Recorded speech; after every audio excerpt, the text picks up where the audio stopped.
The Helmet of Salvation, November 6. For he put on righteousness as a breastplate, and an helmet of salvation upon his head. And he put on the garments of vengeance for clothing, and was clad with zeal as a cloak. Isaiah 59:17. Many have confused ideas in regard to conversion. They have often heard the words repeated from the pulpits, "You must be born again. You must have a new heart." These expressions have perplexed them. They could not comprehend the plan of salvation. Many have stumbled to ruin because of the erroneous doctrines taught by some ministers concerning the change that takes place at conversion.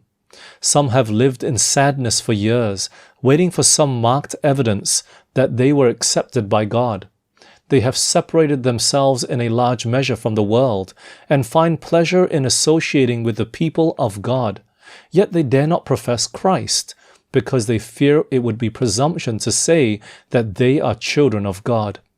They are waiting for that peculiar change that they have been led to believe is connected with conversion.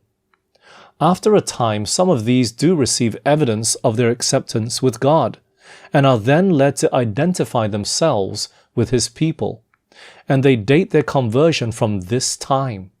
But they were adopted into the family of God before that time.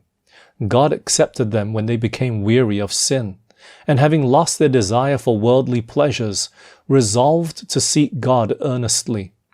But failing to understand the simplicity of the plan of salvation, they lost many privileges and blessings which they might have claimed had they only believed, when they first turned to God, that He had accepted them.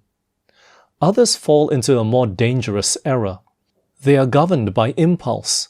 Their sympathies are stirred, and they regard this flight of feeling as an evidence that they are accepted by God and are converted.